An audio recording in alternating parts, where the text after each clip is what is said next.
Welcome to the Scott Townsend Show, brought to you by Deetsoman Production. Hey, this is Scott Townsend. Welcome back to the Scott Townsend Show.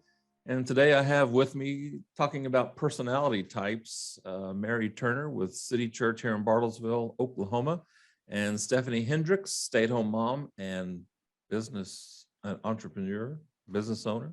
Welcome to the show, Mary and Stephanie. Thank you. Thanks for having us. You bet. So this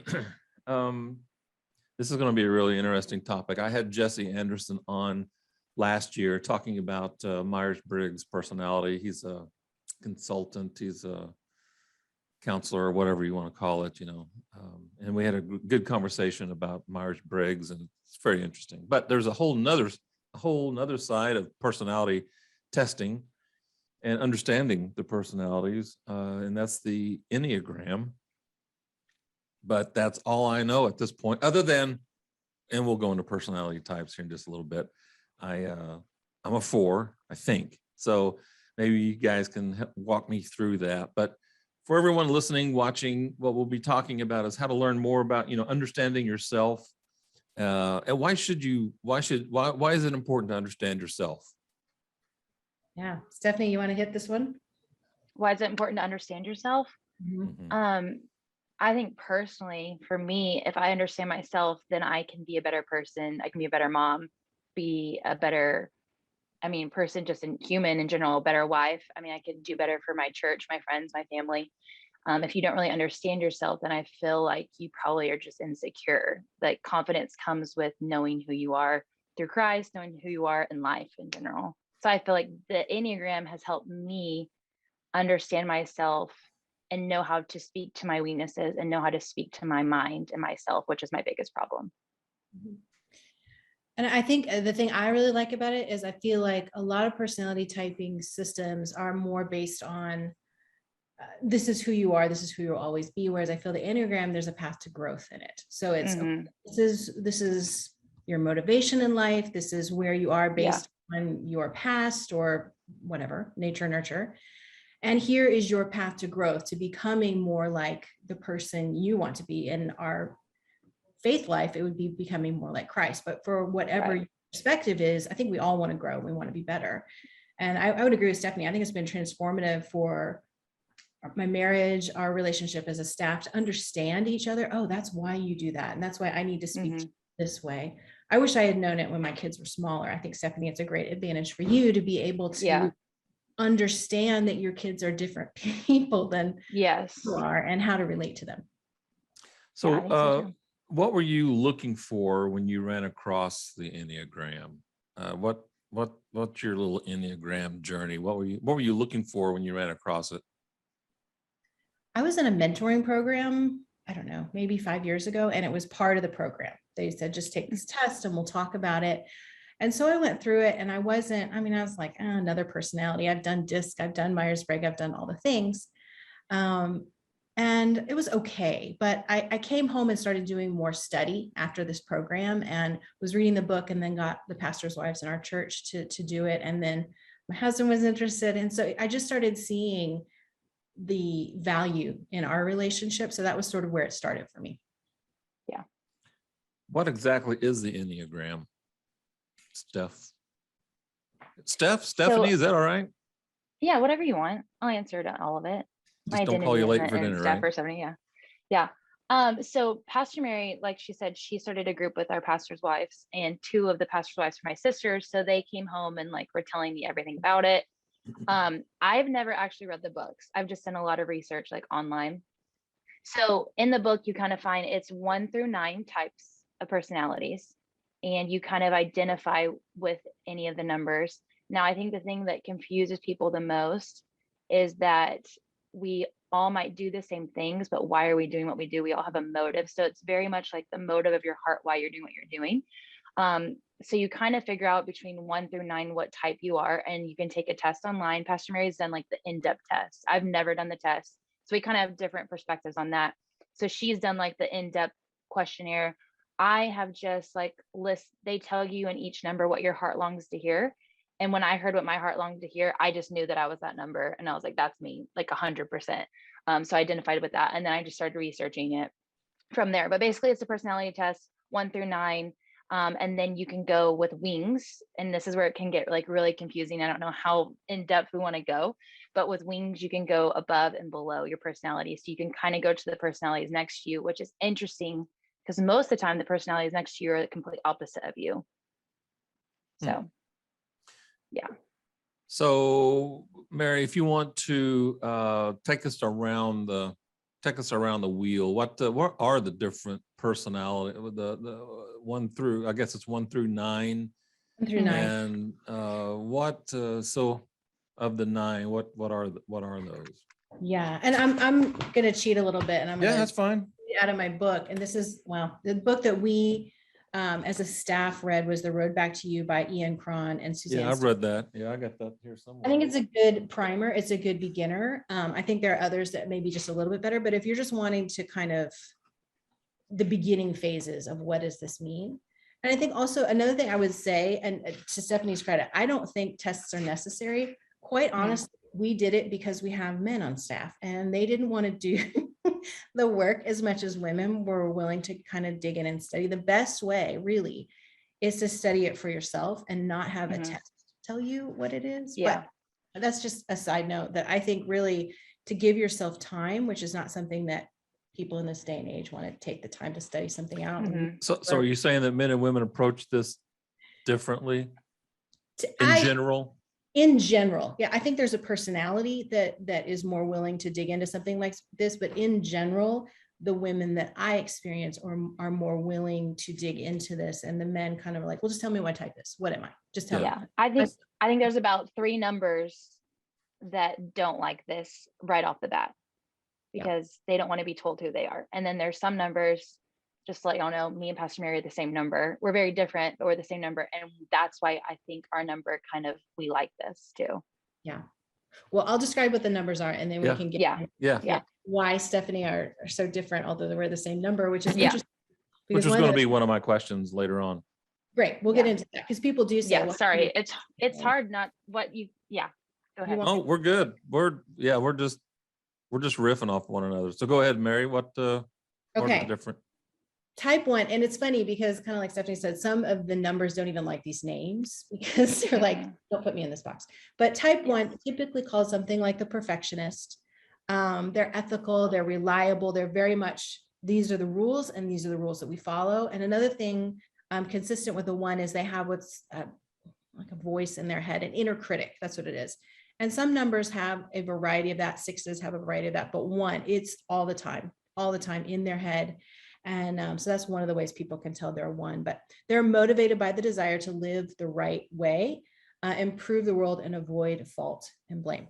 A type 2, those are the helpers. We love them. They're sweethearts. They're warm. They're caring. They're giving. They're motivated by a need to be loved and needed and to avoid acknowledging their own needs. They just want to take care of others. I think Celeste might be that. I mean, what would y'all say?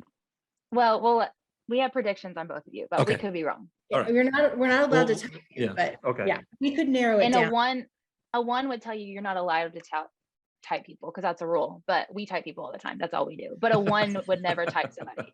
But we, behind their back and never to their face. So Right. No. Still follow rules, but All just right. Secretly. A type 3 is called a performer.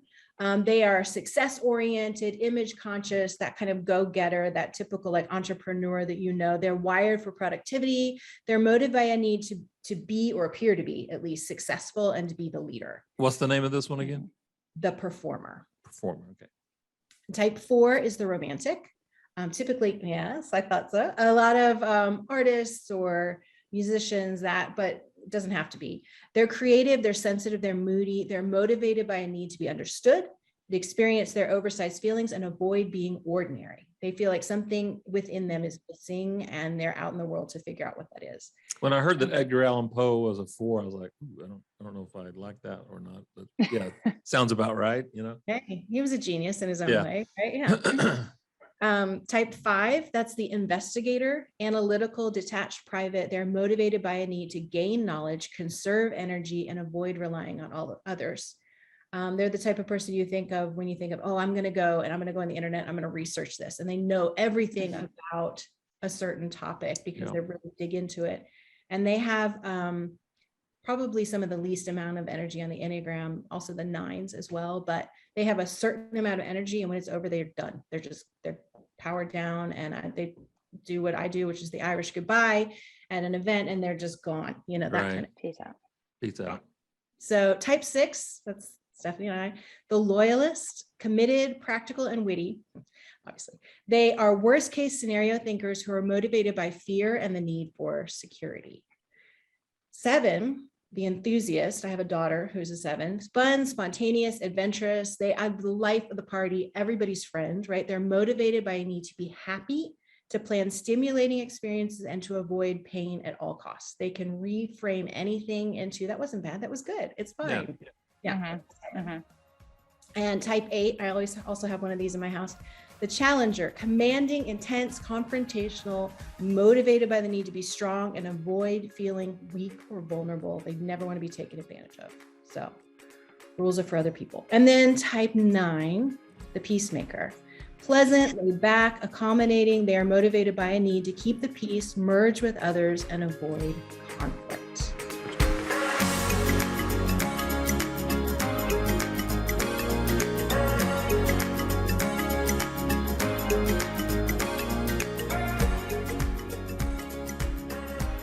So Stephanie, can you, I guess there's a healthy side and a downside to each one of these. Yeah. What can some of those, do we want to go into what some of those might be, or how to So identify? This is where it could get really complicated, and like I don't want it to be like, for the listeners, be like confusing, but each type has a healthy side and an unhealthy side. And that's where the Enneagram is nice, because you can really check yourself.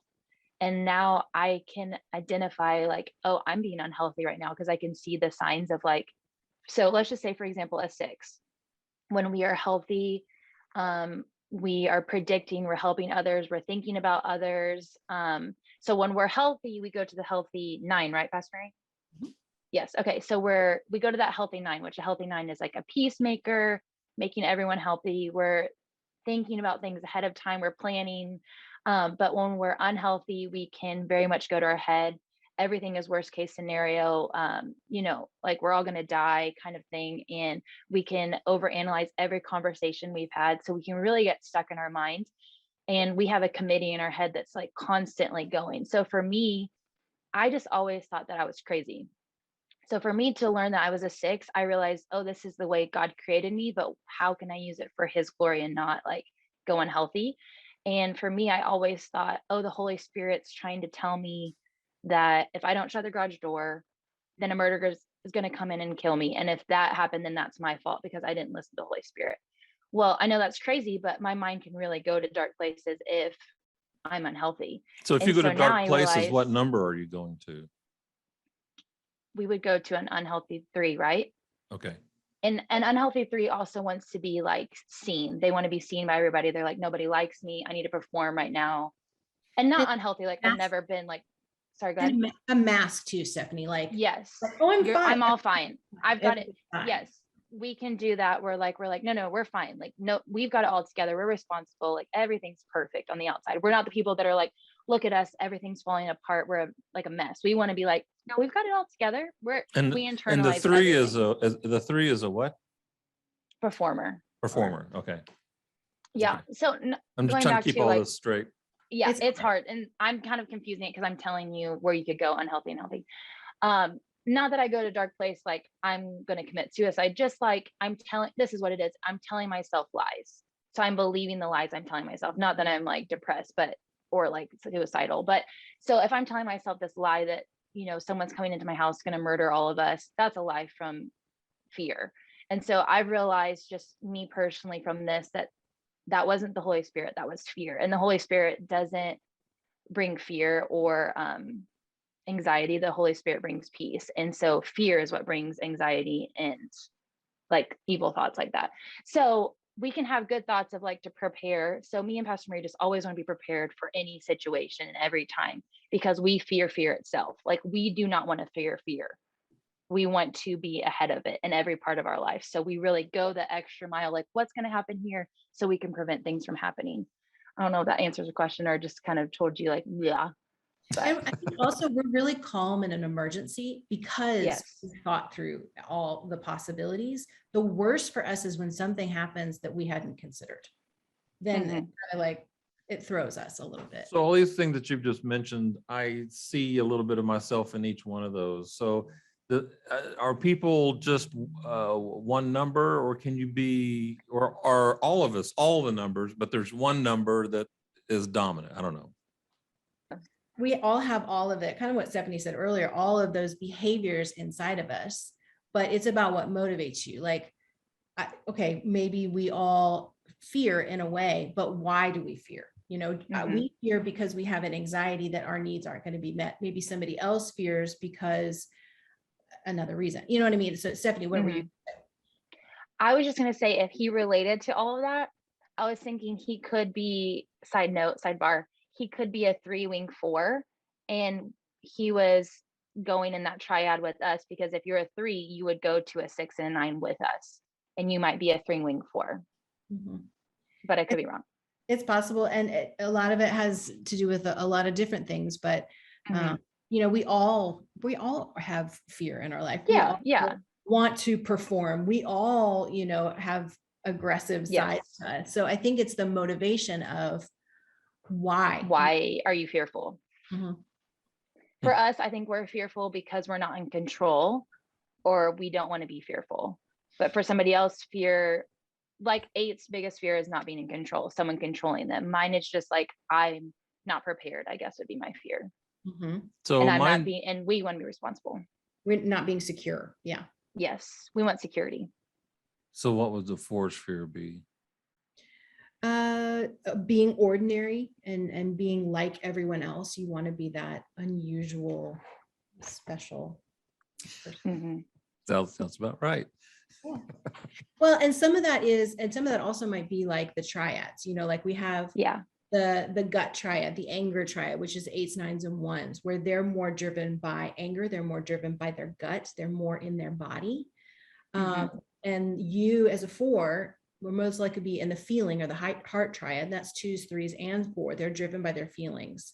And the head triad, 5, 6, 7, they're in their head, they're in their fear, you know, but there's different reasons a 5, 6, or 7 are afraid necessarily. But those are the things, like, even though we're in the head triad as thinkers, it's not always productive thinking. So someone in the feeling triad might not be feeling in a productive way. And it might be, okay, I know you're feeling those feelings, but what does reality say? Whereas we be overthinking. So it's interesting how those things, I was like, what, I'm in the head triad, but I'm always up in my head in a bad way. So it's interesting how those things can help you, again, to kind of narrow down, all right, am I more of a feelings person, a gut person, or am I a head person? So and I think that's why Pastor Mary and I can stay calm in situations too, because we're logically thinking about it. We're not acting on feelings. We've already, like, we can go to our mind and be like, okay, what can we do factually here?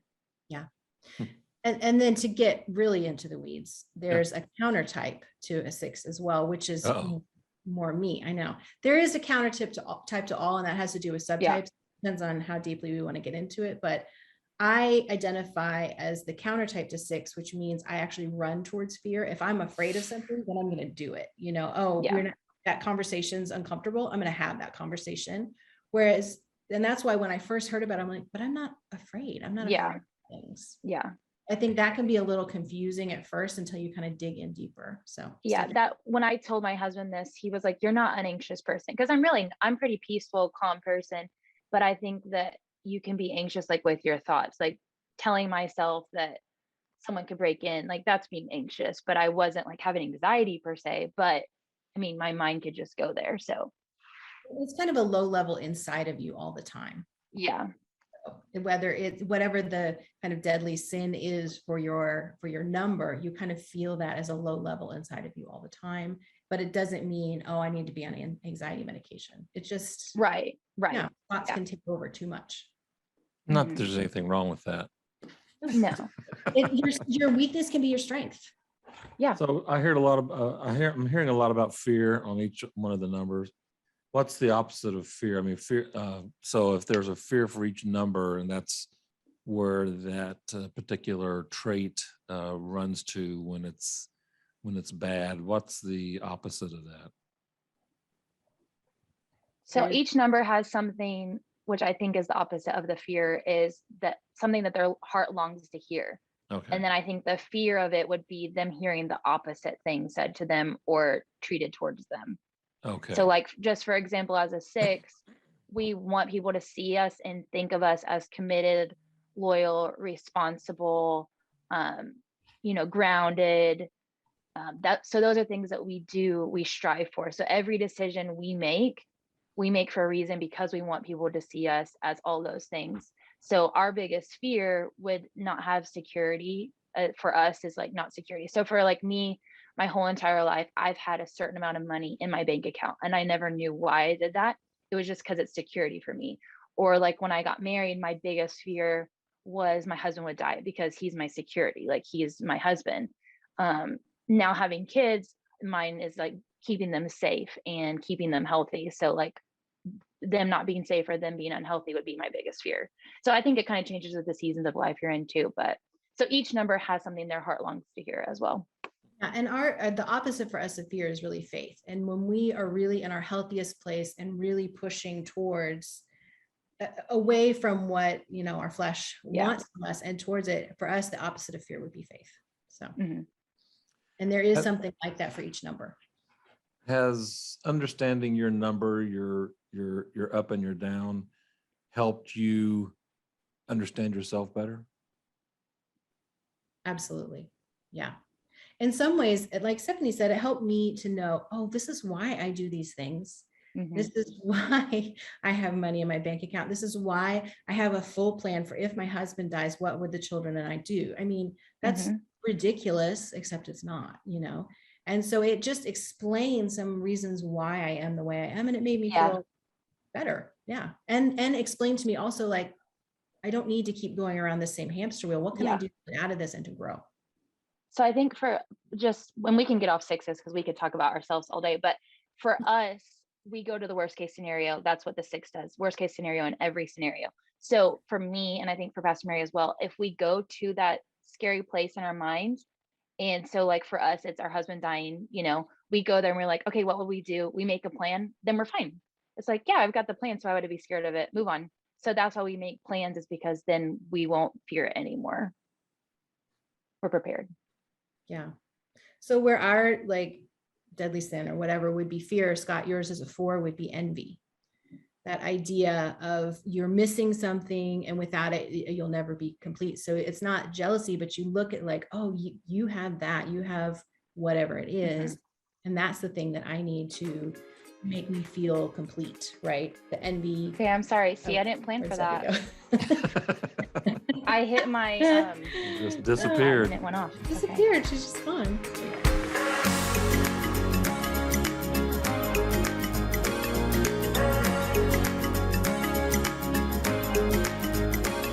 Thank you for joining the Scott Townsend Show.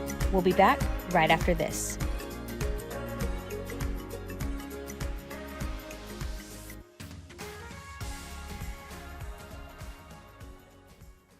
Pop's Daylight Donuts, man, they've got the best tasting donuts, sausage wraps, pastries in Northeast Oklahoma.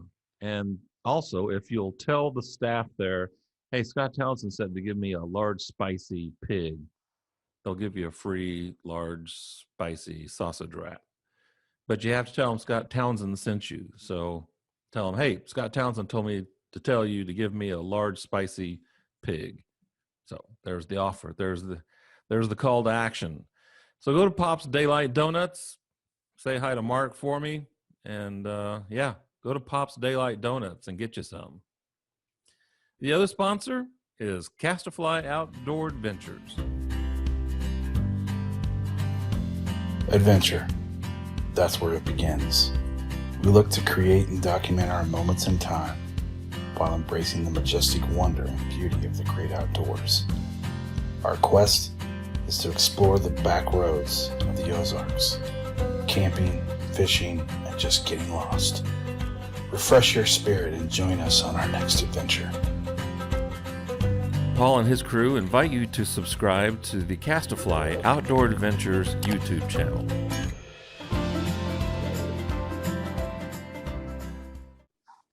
So has the Enneagram was good for helping you understand yourself. What did the Enneagram do for you and your organization, Mary?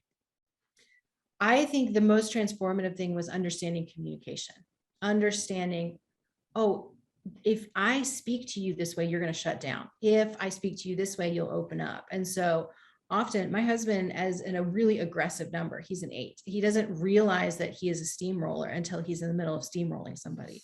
And so for him to go and read, okay, how do I communicate with another pastor or someone on staff before he goes into a meeting with them? Suddenly there's understanding. There's understanding, and to have that all the way around the organization, from one to another, to be able to know how to relate to one another on a deeper level, it just builds relationship and it builds trust. Mm-hmm. And Stephanie's seen that from the outside because a lot of her family works at the church, and just kind of seeing how it's been good for the relationships amongst the spouses. As well. Mm-hmm. Yeah. You can actually tell a difference pre-Enneagram, post-Enneagram. Yes. Huge difference. Huge difference. I think anything that helps you to understand someone, to understand their point of view, pick anything. This just happened to work for us. It was just a way to understand each other better and have a shared level of communication. So Stephen Covey said, seek first to understand, then to be understood. So it sounds like when you understand the Enneagram and what your other staff members, employees, colleagues, family, whatever, when you understand what motivates them and where they're coming from, then it helps you be able to communicate with them and get your point across, but on their terms. Absolutely. Is that right? Is that right? Yeah. And I think that's true in parenting. I think that's true in friendships and sibling relationships, in a marriage, anywhere where there is communication that's needed. It helps so much. I remember my daughter, when we started learning this, she said, I thought you were just being dramatic. I didn't realize that's the way your mind works. So yeah, I mean, that would have been really helpful when she was 13, but I think anything where you have a deeper understanding of, oh, that's who you are. You're not just trying to manipulate me, or you just don't understand it. You're just acting like a jerk.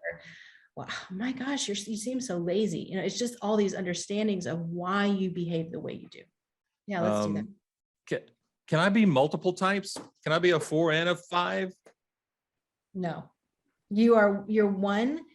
You can only wing like a bird. You can only wing to the 2 numbers to either side of you. So as a 6, I can only have 5 or 7 wing. Your number doesn't change, but the path to growth is that you encompass all the numbers. So we should have the healthy side of all the numbers. That's what we're going towards, because Jesus is all those things and we want to be like him.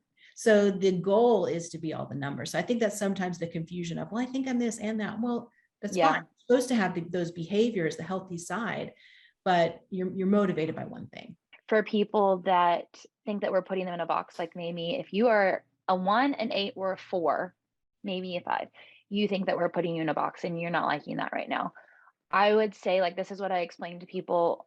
Like me and Pastor Mary, for example, we're 6s, but we're completely different people because we have different wings and we have different subtypes. I don't know if we'll talk about subtypes, but I think it's kind of like a lot of us have blonde hair, a lot of us have black hair, a lot of us have red hair, but nobody has the exact same color of hair. Like it's just not possible.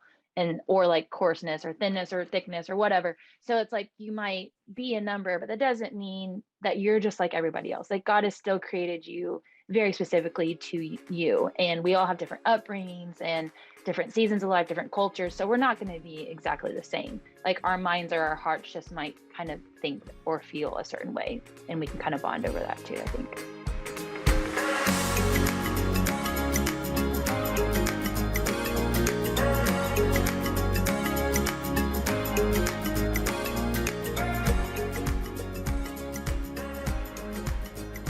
Go to wings now, because we've talked a lot about wings. So What is a wing?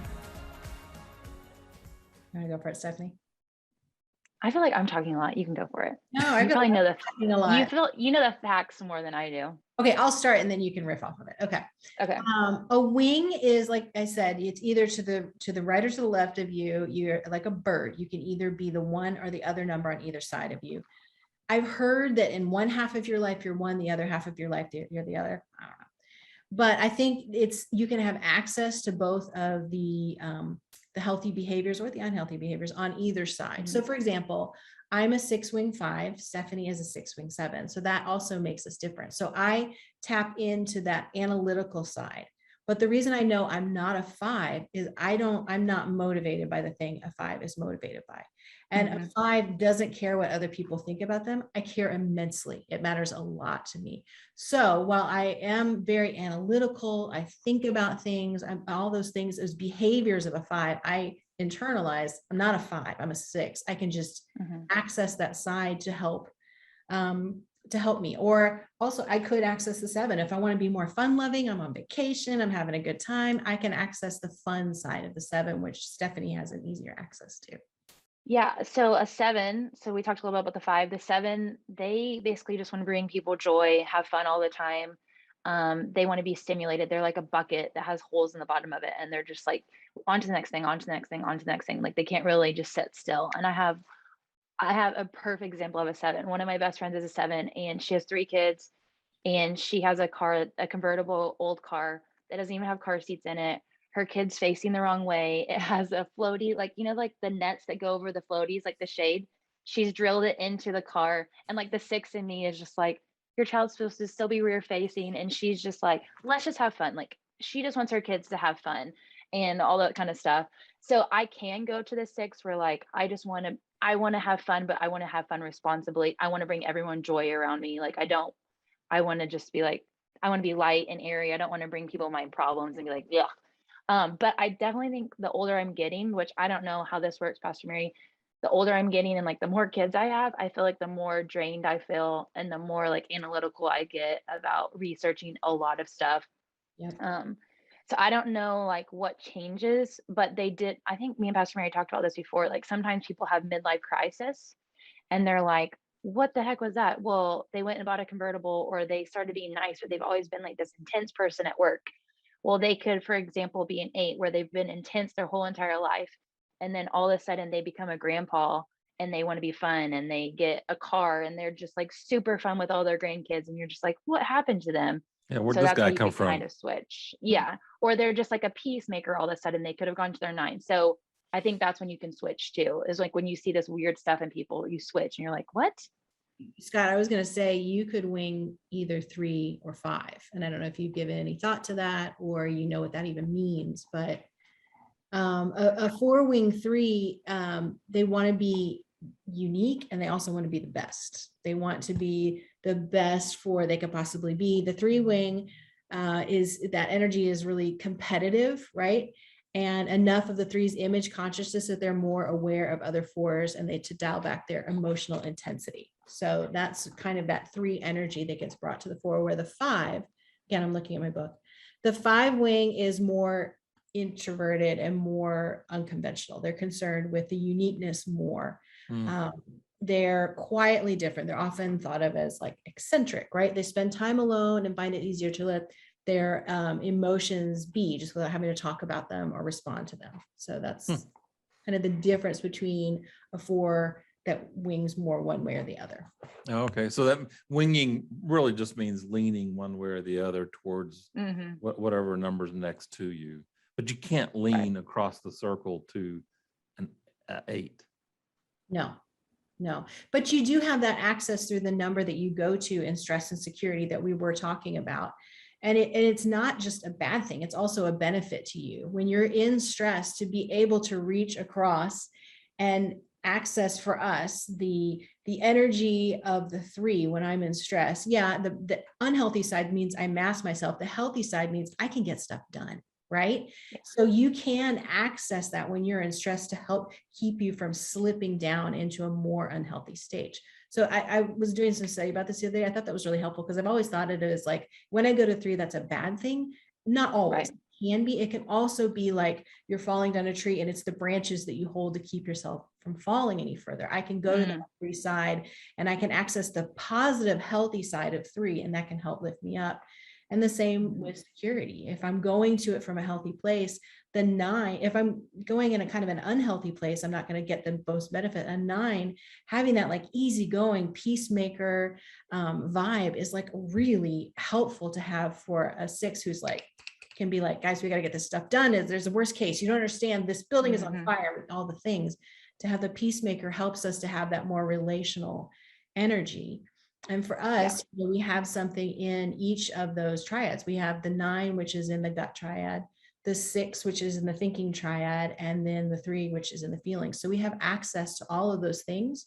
So kind of what you're asking there, Scott, is no, we can't reach across. We can access through what we go to in strength and security. So we do have, I'm a 6, and then I have access to 4 other numbers as well.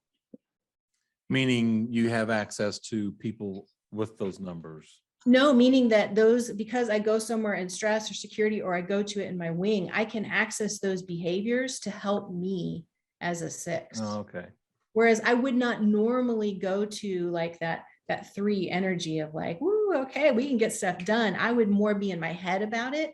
When I go to the 3, that can benefit me. So that's the thing about the Enneagram. People are like, how can you just be 1? You're really not. You have access to the behaviors of so much more of the types on the Enneagram as well. As a 4, Yep. who would I gravitate more towards as a number? Oh, like who would you get along with more? Yeah. That's a good question. Well, Like let's go to 6. Let's go to 6. Yeah. So as a 6, what number do you there's a room full of people here. You gravitate more towards or can you even know that? Yeah, I think it's kind of hard because I think in different parts of my life, I would, like, for example, I am married to a 1 and Pastor Mary is married to an 8. So why I love my husband is because he's very factual person. 1s are very factual. And so when I go like when I make up crazy scenarios, he's very much like, no, that's not factual. Like, that's crazy. And then I'm like, oh yeah, you're right. It is crazy. So he brings some kind of like fallback for me. And like, he's my person that's kind of like grounds me, and he very much challenged me in that way. And then also a 1 is very much a rule follower. They're very black and white, and I'm very black and white. So that's what also I love about him, because we have the same moral system of like, we want to teach our children right from wrong. We want to teach them to be responsible, respectful. So in marriage, I would say 1, Pastor Mary can speak to an 8, but I think an 8 too, for you, helps you make a decision. Because sometimes we can go to the 9 and we're like, I don't know, I want to make everyone happy. I don't want to make the wrong decision because I have all these scenarios in my head. Which one's the best scenario? And the 8 could very much protect the 6 in the way of like, we're doing this. And then you're just like, okay, they've got me. So in romantic relationships, I have friends that are kind of all the numbers. So my brother-in-law, Matt, he's a 4.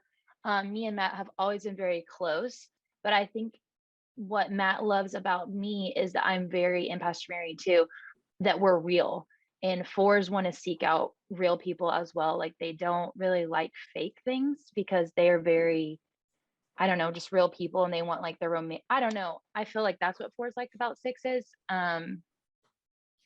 I think for us, like, I agree with you, Stephanie. It depends on what I'm wanting, but as far as like, just a really easygoing person, I think as 6s, we a lot of times will gravitate towards those 4s and 9s, kind of what you were saying, because we understand the 9, we like that energy, they're peacemakers, and the 4s, like, you're just a gift to us in that you like our authenticity. And also the thing about a 4 is, and I think this works for some numbers better than others, but the thing about a 4 is like, you're very comfortable with emotion. You're comfortable with sadness. Yeah. If I'm having a difficult time, you will sit there with me in it and not try and fix it. Right.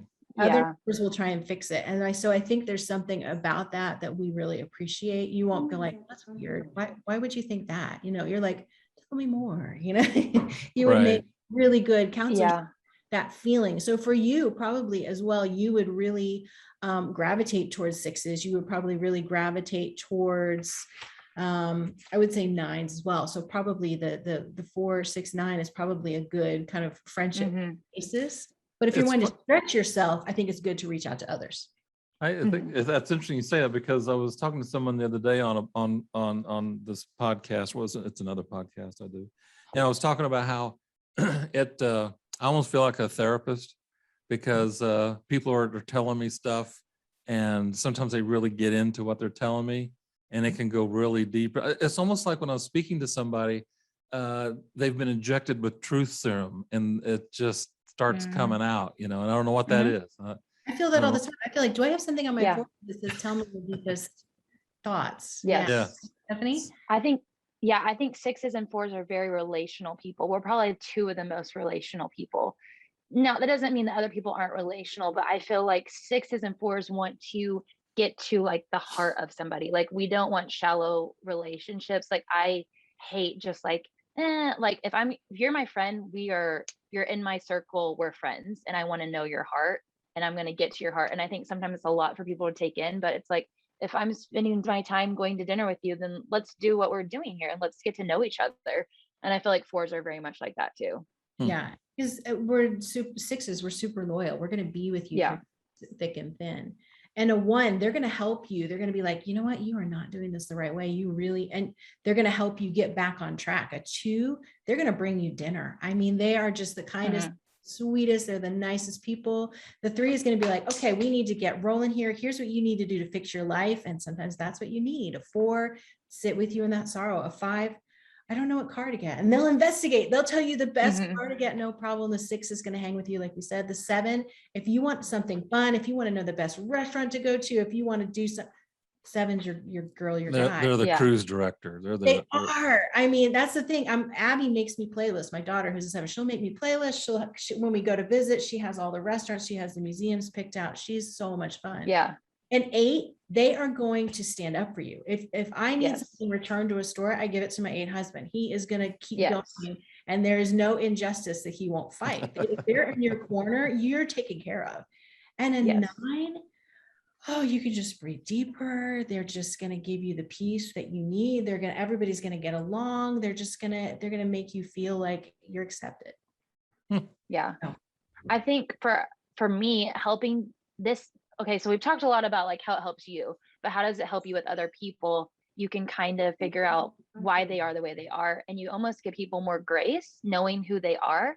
Because whenever I understand, a 1 has an inner critic and all the time they feel like they're not good enough, like that's terrible. And so then you kind of feel bad for them. Or like an 8, sometimes 8s are very misunderstood because they're just like go-getters. If they're healthy, they'll plow the way for you. If they're unhealthy, they'll plow over you. So understanding an 8, I feel like it's really helped me to know how every person wants to be talked to. Like for example, an 8 just wants a detailed bullet print. Like, don't give them over emotion. Don't give them, like, if you want someone to really listen to you as an 8, then you know how to talk to them. A 7, like when you're talking to them, they'll get like overly, you can only have them for so long. So you need to keep it interesting and fun or else they gone. And then we can skip over ourselves. And then a 5, they're very much bullet point people too. 5s don't like people, they don't want to ask for help. So you kind of have to like pry out of them. They're very close chested. Is that the instigator or is that the investigator? The investigator. Yes. So they're always investigating. If they're unhealthy, they could be very much like, everyone's out to get me, so I'm going to just hold my cards really close to me. So 5, you kind of learn how to talk to them. So it's just kind of interesting. A 2, you know that they just like, it's kind of, once you figure out what people's numbers are, you see how they want to be loved, because you're like, oh, she brings me food all the time. She checks on me. She texts me. That's what she would like in return too. So, I mean, that's the way life is. Like, we're meant to have relationships. Like, let's have good relationships. And I think that's why Pastor Mary and I love this so much, because it's like, how can we better our relationships? How can we have better friendships? How can we speak to people they want to be spoken to? And so if you incorporate this into your organization, your business, your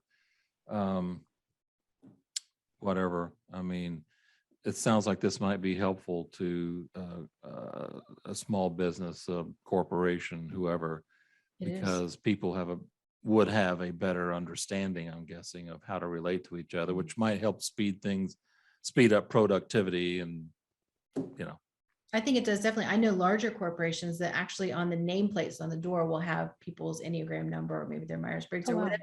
So, walking in like, okay, this is how I need to relate to this person. So it's not just individuals, but it's used corporate wide. There are people that will come and teach big companies how to relate to this. But just doing some reading. Internet is a great place, but the road back to you, like I said, and then we also read.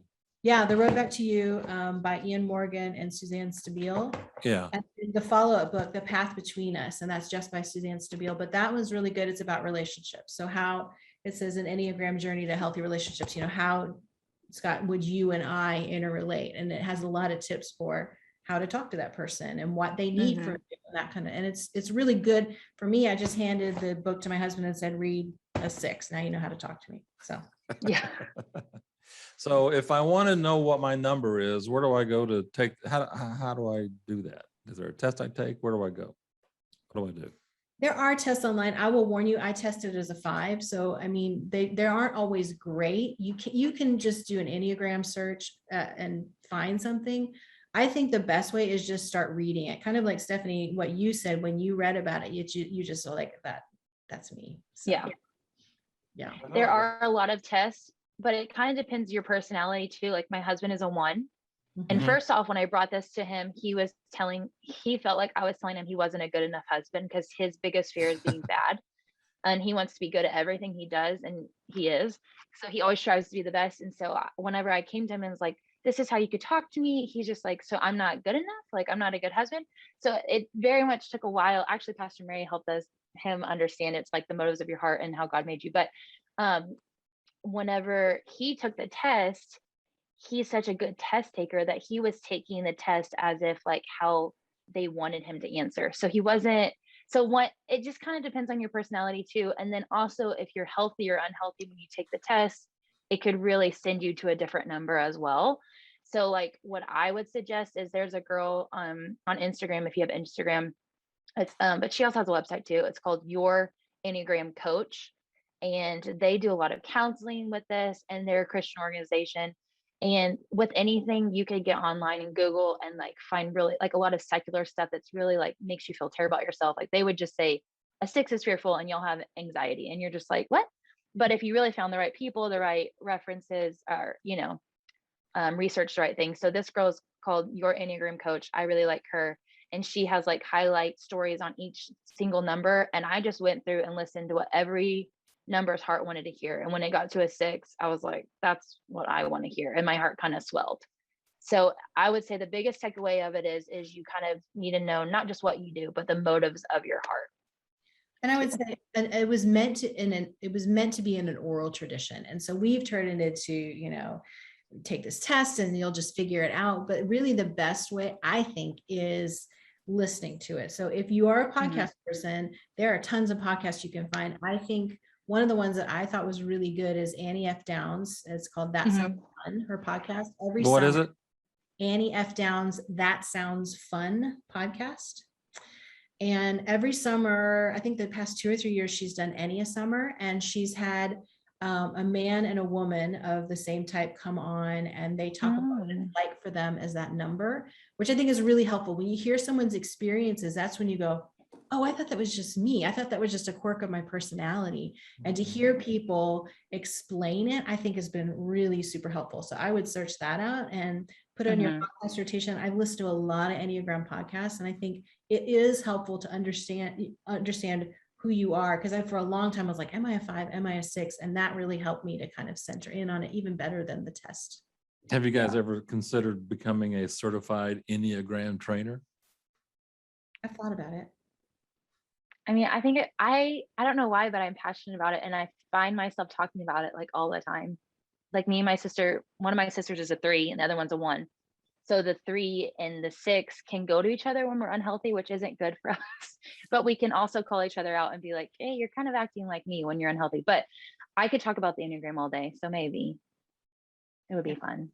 I think it's really interesting from a counseling perspective too. I've been to someone who knows Enneagram, and it's interesting to also have that shared language. We kind of can get to the heart of things a little quicker. Yeah. So I can see that maybe in my profession, how it can be helpful.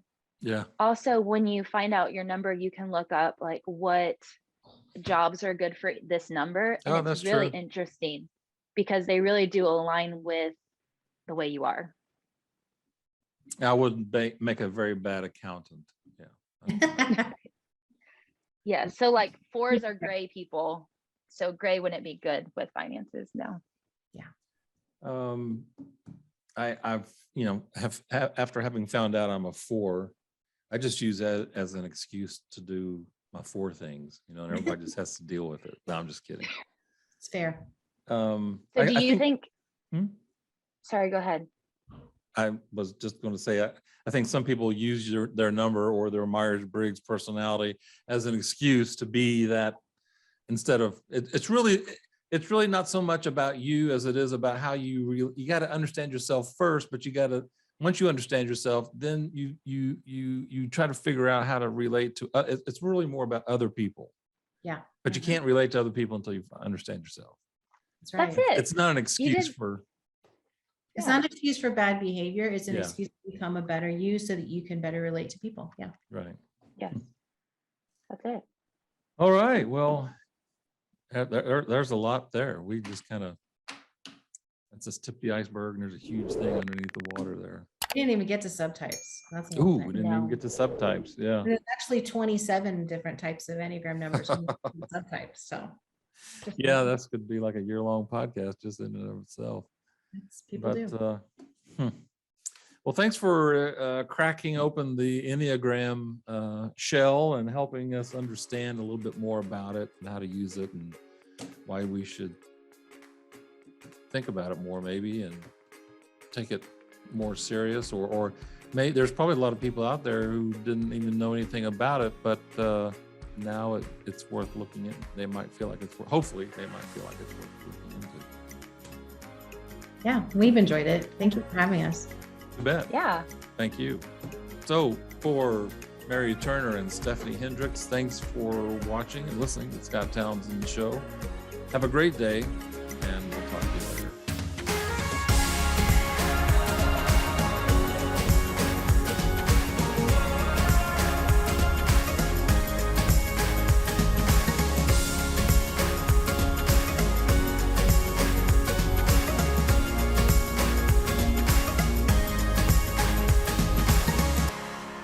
The Scott Townsend Show is a Deetsoman Production. For more episodes, visit the Scott Townsend Show YouTube channel, listen on Apple Podcasts, or wherever you listen to your favorite shows.